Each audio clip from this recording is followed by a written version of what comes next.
छठा अध्याय। हे भाइयों, यदि कोई मनुष्य किसी अपराध में पकड़ा जाए, तो तुम जो आत्मिक हो, नम्रता के साथ ऐसे अपराधी को संभालो। लेकिन तुम अपनी भी चौकसी करो कि कहीं तुम भी परीक्षा में न पड़ जाओ।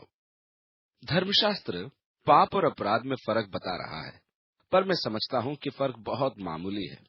लेकिन याकूब कहता है, यदि तुम में से कोई रोगी है तो वह कलीसिया के प्राचीनों को बुलाए, और प्राचीन प्रभु के नाम से उस पर तेल मल कर उसके लिए प्रार्थना करें। तब विश्वास की इस प्रार्थना के द्वारा रोगी बच जाएगा और प्रभु उसको उठाकर खड़ा कर देगा। और याकूब आगे कहता है, इसलिए तुम आपस में एक दूसरे के सामने अपने अपने अपराधों को स्वीकार करो। धर्मशास्त्र में ऐसा नहीं कहा गया है कि हम अपने पापों को एक दूसरे के सामने स्वीकार करें। हमें अपने पापों को तो परमेश्वर के सामने स्वीकार करना है। यदि हम अपने पाप को मान लें तो वो हमारे पापों को क्षमा करने और हमें सब अधर्म से शुद्ध करने में विश्वास योग्य और धर्मी है। ऐसा पहला यूहन्ना के पहले अध्याय की 9वीं आयत में लिखा है। पर हम अपने अपराध एक दूसरे के सामने स्वीकार कर सकते हैं। आपने देखा फर्क? बहुत से लोग इस पाप स्वीकरण के कारण गहन समस्याओं में पड़ गए हैं, क्योंकि हम एक दूसरे के सामने पाप स्वीकार करने लगे हैं। इससे लोगों को बहुत हानि और मानसिक आघात पहुंचा है। एक बार मैंने कहानी सुनी। 3 मसीही सेवक आपस में बात कर रहे थे और वे कहने लगे, मेरे अंदर कुछ पाप है जो मैं आपके सामने स्वीकार करना चाहता हूँ। पहले सेवक ने कहा, मेरे साथ पीने की समस्या है, किसी को मालूम नहीं, पर एक बोतल में घर में रखता हूँ और सोने से पहले मैं अकेले पीकर सो जाता हूँ। दूसरे सेवक ने कहा, मेरी समस्या औरत है, मैं इस काम वासना से मुक्त नहीं हो सकता। बड़ी भीषण समस्या है और मैं नहीं जानता कि क्या करूं। तुरंत तीसरे सेवक ने बोला, मेरी समस्या है गप उड़ाना, मुझे तो जाना है, अब मैं रुक नहीं सकता, मुझे कमरा खोल दो और जाने दो। आपको ऐसे पाप स्वीकरण से सावधान रहना चाहिए। आप नहीं जानते कि कौन गप्पे मारने के पाप से ग्रस्त है। एक दूसरे के सामने अपने अपराध स्वीकार करें। मैं गलती पर हूँ, मैं गलत था, ये स्वीकारना अच्छा है, पर मुश्किल भी है। मैं समझता हूँ यही 3 शब्द सबसे कठिन है, मैंने गलती करी। विशेषकर जब आप अपनी पत्नी से बात कर रहे हैं, आप गलत होना नहीं चाहेंगे। जब आप गलती करें तो उसे मान लें। मैंने न्याय करने में बहुत शीघ्रता की, जहां मुझे चुप रहना चाहिए था मैं बोल उठा, मुझे क्षमा करें, यही मेरी गलती थी। अपने अपराधों को एक दूसरे के सामने स्वीकार करो। यदि कोई भाई किसी अपराध में फंस गया, मुझे विश्वास है कि यह उस झूठी शिक्षा के संदर्भ में कहा गया था जो वहां जड़ पकड़ रही थी, क्योंकि धर्मी ठहराए जाने के लिए अनेकों ने खतना करा लिया था। यह उनका अपराध था। वे झूठी शिक्षा के शिकार हो गए थे। इसलिए पर तुम में जो आत्मिक हो, नम्रता के साथ ऐसे अपराधी को संभालो, लेकिन तुम अपनी भी चौकसी करो कि कहीं तुम भी परीक्षा में न पड़ जाओ। भाई को सुधारने के लिए इससे अधिक भी हम कर सकते हैं। यदि कोई भाई किसी अपराध में फंस जाता है या उसके संबंध अनुचित हैं, तो तुम जो आत्मिक हो उसे संभालो। परमेश्वर की ये इच्छा नहीं कि हम उसकी निंदा करें, पर सदा ये है कि हम उसको संभालें। यदि मैं हर एक अपराधी की निंदा का स्वभाव रखता हूँ, तो मनुष्य के प्रति परमेश्वर का सा स्वभाव नहीं रखता। ऐसा नहीं है। परमेश्वर हर एक अपराधी का पुनरुद्धार या उद्धार चाहता है। दुर्भाग्य से अनेकों की धारणा यही है कि परमेश्वर दोषी जन को नरक में डालना चाहता है।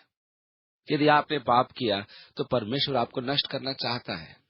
ये बात तो है, लेकिन ये भी बात है कि वो आपका पुनरुद्धार चाहता है। यदि मैं परमेश्वर का ऐसा सेवक होना चाहता हूँ जो प्रेम का आचरण रखता हूँ, तो मुझे पुनरुद्धार के काम में सहायक होना है। किसी को और नीचे नहीं गिराना चाहिए और न ही उसके परित्याग के शब्द बोलने चाहिए, लेकिन नम्रता के साथ उसे संभालो, नहीं अहंकार से और घमंड के साथ। न्याय और परित्याग की आत्मा द्वारा उसका न्याय मत करो। अपने में सदा ये जान रखो कि आप भी ऐसी भूल कर सकते हैं। ये तो परमेश्वर का अनुग्रह और पवित्र आत्मा की शक्ति रही, नहीं तो मैं भी ऐसे अपराध में फंस गया होता। लिखा है, इसलिए नम्रता की आत्मा सहित उसे संभालो, ये जानते हुए कि हम भी परीक्षा में फंस सकते हैं। दूसरी आयत में लिखा है, तुम एक दूसरे का भार उठाओ और इस प्रकार मसीह की व्यवस्था को पूरा करो। वचन में लिखा है, उसने हमारे बोझ को उठा लिया। पहला पतरस के 5:7 में लिखा है, अपनी सारी चिंताएं उसी पर डाल दो, क्योंकि उसको तुम्हारा ध्यान है। वही हमारी चिंताओं को उठाना चाहता है। इसलिए हमें एक दूसरे की चिंता करनी चाहिए और इस प्रकार हम मसीह की व्यवस्था को पूरा करें। जब देह का एक अंग दुख में है तो पूरा शरीर दुख में है। हमारे अंदर भी ऐसी संवेदनाएं होनी चाहिए ताकि हमारी सेवा, यदि किसी भाई को आवश्यकता हो, उसका मन उदास हो, तो हमें उसके साथ खड़े होना है, उसे प्रोत्साहित करना है और उसकी सहायता करनी है। यही है जो प्रभु हमसे चाहता है कि हम एक दूसरे का भार उठाएं और इस प्रकार मसीह की व्यवस्था को पूरा करें। तीसरी आयत, यदि कोई व्यक्ति कुछ न होने पर भी अपने आप को कुछ समझता है तो वह स्वयं को धोखा देता है। वो अपने आसपास के लोगों को धोखा नहीं दे रहा। ऐसे बहुत से लोग हैं जो समझते हैं हम भी कुछ हैं, जबकि वे कुछ हैं ही नहीं। क्या आप कभी ऐसे मनुष्यों से मिले हैं? मैं कई लोगों से मिला हूं जो अपनी इस भावना के भ्रम में ग्रस्त हैं। चौथी आयत, हर एक व्यक्ति अपने काम की जांच करे, तब वह दूसरे के विषय में नहीं परंतु अपने ही विषय में घमंड कर सकेगा। जब परमेश्वर आपके मन में एक विशेष उत्तेजक सत्य प्रकाशित करता है जो एक अद्वैत अनुभव है, तब आप चाहते हैं कि सारी दुनिया इस सत्य को जाने जो परमेश्वर ने आपको दिया है। तो कृपा करके हमें बताएं कि आपका जीवन यीशु मसीह की समानता में कैसे बदल गया। हमें भी बताएं कि परमेश्वर ने आपको एक उत्तम सेवक बनने के लिए क्या किया। हम सत्य के फल को आपके जीवन में देखकर आपके पास आकर इसके बारे में मालूम करना चाहते हैं, परंतु सावधान, ऐसे अवसरों पर कहानी न सुनाएं। हर एक व्यक्ति अपने काम की जांच करे। इस प्रकार आपको सच्ची महिमा प्राप्त होगी। हमें इसका फल देखने का अवसर प्रदान किया जाएगा। तब आप परमेश्वर के उन कार्यों से आनंदित होंगे जो उसने आप में किए हैं। पांचवी आयत, क्योंकि हर एक व्यक्ति को अपना बोझ स्वयं उठाना चाहिए। वह कहता है कि एक दूसरे का बोझ उठाओ, ये आवश्यक है, लेकिन तुम अपना बोझ हर किसी पर नहीं डालो। आपको अपना बोझ स्वयं उठाना होगा। बहुत से लोग हैं जो अपना बोझ दूसरे पर डालना चाहते हैं ताकि उन्हें अपना बोझ न उठाना पड़े। उनकी संगति में जो भी आ जाए उस पर अपना बोझ डाल देते हैं और चले जाते हैं। अब मुझे कोई चिंता करने की आवश्यकता नहीं है, मैंने अपना बोझ किसी पर डाल दिया है। बहुत से लोग मुझ पर अपना बोझ डाल देते हैं। मेरी पत्नी कहती है, तुम क्या सोचते हो कि तुम परमेश्वर से भी बड़े हो? घर से भी मुझे कोई सहानुभूति नहीं मिली, बस कुछ उपदेश। बेचारी पत्नी। छठा पद रोचक है और मैं उसकी व्याख्या करना नहीं चाहता, लेकिन यह पौलुस की घोषणा है। जो वचन की शिक्षा पाता है वो सब अच्छी वस्तुओं में सिखाने वाले को भागी करे। धर्मशास्त्र कहता है मजदूर को अपनी मजदूरी मिलनी चाहिए। दावते समय चलते हुए बैल के मुंह को न बांधना, ऐसा व्यवस्था विवरण के 25 में लिखा है। दूसरा तीमुथियुस के दूसरे अध्याय में लिखा है, जो गृहस्थ परिश्रम करता है फल का अंश पहले उसे मिलना चाहिए। मैं कहता हूँ कि परमेश्वर ने मुझे अधिकाई से आशीष दी है और हर तरह से दी है। उसने मुझे अच्छा शरीर दिया है और स्वास्थ्य दिया है। उसके साथ मेरे संबंध और आचरण में उसने मुझे आत्मिक आशीष दी है। उसने मुझे आर्थिक रूप में आशीषित किया है। उसने मुझे हर प्रकार की आशीष दी है। मैं परमेश्वर को उसकी आशीषों के लिए धन्यवाद देता हूँ। अब मैं उदास न रहूंगा, पर मुझे हर अच्छी चीज के लिए अपने स्वामी को कहना चाहिए और उसको भागी करना चाहिए। परमेश्वर मेरी देखभाल करता है और बहुत अच्छी तरह करता है। सत्य तो यह है कि जाकर मनुष्य को परमेश्वर का प्रेम और सत्य निर्मोल बांटना मुझे बहुत अच्छा लगता है। इस काम में मैं पौलुस की तरह स्वतंत्र हूँ। मैं बाहर जाऊं और लोग कहें आप कितना पैसा लेते हैं, और मैं कहूँ मैंने किसी से कुछ नहीं लिया। मैं जहाँ जाता हूँ लोग पूछते हैं कितना खर्चा हुआ। मैं हमेशा कहता हूँ मेरा पिता बहुत धनी है और वो मेरी सारी जरूरतों को पूरा करता है, इसलिए आपको मेरी चिंता न करनी पड़ेगी। मेरे पिता ने मुझे एक बड़ा धन खर्चे के रूप में हमको दिया है। परमेश्वर भला है, उसने मुझे आशीषित किया है। मैं उसका धन्यवाद करता हूँ। आपने भी मेरे लिए आशीष मांगी है, इसलिए धन्यवाद। मैं आपको बता देना चाहता हूँ कि मसीही सेवा का इनाम अनोखा है। हर सप्ताह मुझे मनोहर पत्र मिलते हैं जिनका जीवन परमेश्वर के सुसमाचार से बदल गया, और मैं आशीषित होता हूँ जब लोग मुझे लिखते हैं कि परमेश्वर उनके जीवन में वचन के द्वारा और वचन की शिक्षा से कैसे काम कर रहा है। मैं बताऊं, मैं वहां बस बैठता हूँ और आशीष पाता हूँ, ऐसे लोग लिखते हैं। इसलिए भागी करे का यूनानी में अर्थ है सब चीजों में, जिसमें पैसा, खाना और अन्य सब चीजें आती है। लेकिन एक और भागी करना है मौखिक और पत्राचार, और आपके धन्यवाद का एक शब्द सचमुच एक बड़ा इनाम है। कभी आप अत्यधिक व्यस्त होते हैं और जब पत्रचार देखते हैं तो ऐसे पत्र आते हैं और भी पत्र आते हैं, परंतु मैं उन्हें नहीं पढ़ता। हमने अभी उस मनुष्य के बारे में पढ़ा था जो कुछ न होते हुए भी अपने आप को कुछ समझता है, वो भ्रम में पड़ा है, पौलुस कहता है। और 7वीं आयत में आगे लिखा है, धोखा न खाओ, परमेश्वर ठट्टों में नहीं उड़ाया जाता। मनुष्य जो कुछ बोता है वही काटेगा। जो मनुष्य अपने शरीर के लिए बोता है वह शरीर के द्वारा विनाश की फसल काटेगा, और जो आत्मा के लिए बोता है वह आत्मा के द्वारा अनंत जीवन की फसल काटेगा। मैं समझता हूँ कि मनुष्य हर दिन अपने दिमाग की उपजाऊ भूमि में बोते हैं, और सांसारिक बोना स्वाभाविक है। इस युग में सांसारिकता न बोना कठिन है। बहुत पत्रिकाएं छपती हैं जो शरीर की संतुष्टि के लिए होती हैं, शरीर की उत्तेजना के लिए होती हैं, अभिलाषा को उत्तेजित करती हैं और भड़काती हैं। बहुत सिनेमा तथा टीवी कार्यक्रम आजकल शरीर की उपज हैं, जो शरीर को उत्तेजित करते हैं। धोखा न खाओ। यदि तुम ये सिनेमा देखोगे और पत्रिकाएं देखोगे और ये ऐसे टीवी कार्यक्रम देखोगे तो अपने शरीर को संतुष्ट करोगे, तो आप शरीर का विनाश काटोगे। धोखा न खाओ। आप शरीर की उपज बोकर आत्मा की उपज नहीं काट सकते। बहुत लोगों को अपने शरीर से समस्या है, क्योंकि वे शरीर की उपज बोते हैं। आंखें मनुष्य के प्राणों के लिए प्रवेश द्वार है, और जो कुछ वे देखते हैं उससे प्रभावित होते हैं। अपने मस्तिष्क रूपी कंप्यूटर में गंदगी भरना बहुत खराब है। एक दिन मैं अपने आंगन में काम कर रहा था। पता नहीं मेरे दिमाग में कैसे एक पुराना अश्लील गीत याद आ गया, जो मैंने 7 वर्ष की आयु में एक अश्लील व्यक्ति के मुंह से सुना था।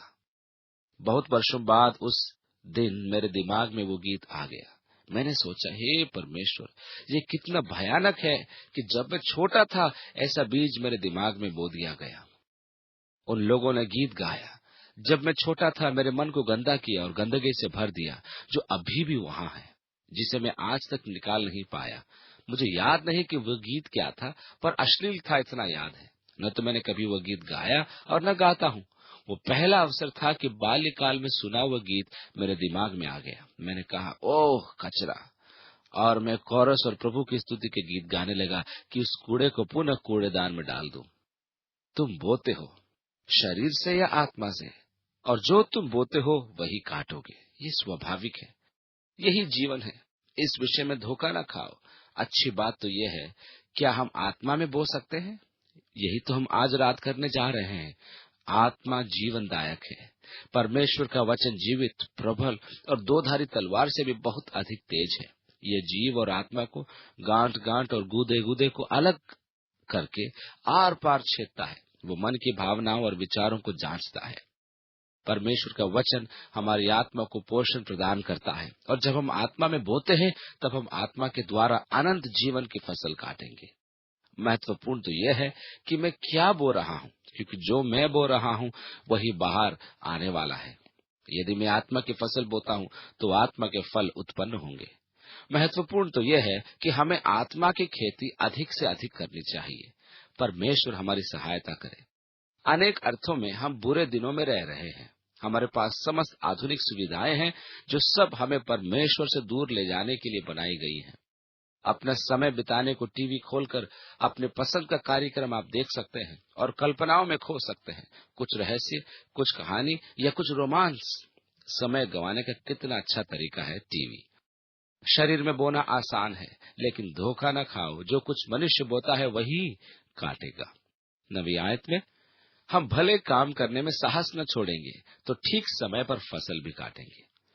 जब हम आत्मा में बोना आरंभ करते हैं तुरंत फसल चाहते हैं। हमने शरीर की फसल बोई तो क्या ये चाहा कि परमेश्वर उसकी फसल को रोक दे और उसे उगने न दे? लेकिन जब आत्मा में बोते हैं तब हम तुरंत फल चाहते हैं। हे प्रभु, 5 मिनट पहले मैंने इसके लिए प्रार्थना की, इसका जवाब कब मिलेगा? मेरा नंबर कब आएगा? भले काम करने में साहस न छोड़ो, हिम्मत न छोड़ो। ठीक समय पर यदि हम साहस न छोड़ें तो फसल काटेंगे। यदि हम साहस छोड़ देंगे तो शायद फसल नहीं काट पाएंगे।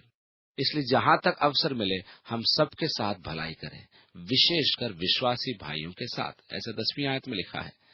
यह हमारे जीवन का नियम होना चाहिए कि हम सबके साथ भलाई करें। अब पौलुस अपना निजी विचार लिखता है 11वीं आयत के अंदर। देखो, मैंने कैसे बड़े बड़े अक्षरों में तुमको अपने हाथ से लिखा है। ज्यादातर पौलुस के पत्र बोलकर लिखवाए गए, क्योंकि साधारणतः यही तरीका उन दिनों में था। उनके पास एक लिपिक होता था जो उनके लिए पत्र लिखा करता था। इसलिए पौलुस के अधिकांश पत्र लिखवाए गए। गलतियों की पत्री के लिए कहा जाता है कि पौलुस ने अपने हाथों से लिखा, जो बड़े बड़े अक्षरों में लिखी गई थी, क्योंकि उसकी आंख कमजोर थी। उसने बड़े बड़े अक्षरों में लिखा ताकि स्वयं भी देख सके कि उसने क्या लिखा है, या हो सकता है कि वो पत्र की लंबाई में कह रहा था, क्योंकि यदि वो पूरा पत्र गलतियों को अपने हाथ से लिखे तो एक मनुष्य के लिए इतना लिखना बहुत अधिक होता है। देखो, मैंने कितना लंबा पत्र तुम्हें अपने हाथ से लिखा है। ये एक और संकेत है जो उसकी शारीरिक अवस्था और कमजोरी को दर्शा रहा था। और 12वीं आयत में, जितने लोग शारीरिक दिखावा चाहते हैं वे तुम्हारा खतना करवाने के लिए दबाव डालते हैं, केवल इसलिए कि वे मसीह के क्रूस के कारण सताए न जाएं। वे भेड़ चाल चलते हैं। वे मसीह के क्रूस के कारण सताए नहीं जाना चाहते, इसलिए वे आगे बढ़कर व्यवस्था से धार्मिकता का प्रचार करते हैं। 13वीं आयत, खतना करने वाले स्वयं तो व्यवस्था पर नहीं चलते, पर तुम्हारा खतना कराना चाहते हैं ताकि तुम्हारी शारीरिक दशा पर घमंड करें, ताकि सदस्यों की संख्या बढ़ने में विजय पाकर दूसरों को वे बता सके। आगे लिखा है, पर ऐसा न हो कि मैं और किसी बात का घमंड करूं, केवल हमारे प्रभु यीशु मसीह के क्रूस का घमंड करूं, जिसके द्वारा संसार मेरी दृष्टि में और मैं संसार की दृष्टि में क्रूस पर चढ़ाया गया हूं। प्रभु न करे कि मैं कभी अपनी बढ़ाई करूं, पर मेरे प्रभु मसीह की मृत्यु पर। परमेश्वर न करे कि मैं किसी और चीज की महिमा करूं, पर सिर्फ यीशु मसीह के क्रूस की, न किसी काम की जो परमेश्वर ने मेरे द्वारा कराया, और न किसी चीज की जो मेरे पास है, न उस काम की जो मैंने किए, परंतु परमेश्वर के उन कामों की जो उसने मेरे लिए यीशु मसीह के क्रूस के द्वारा किए, बढ़ाई करो, जिसके द्वारा मैं संसार के लिए और संसार मेरे लिए क्रूस पर चढ़ाया गया है। अर्थात मैं संसार के लिए मरा हुआ, परंतु परमेश्वर के लिए यीशु में जीवित हूँ।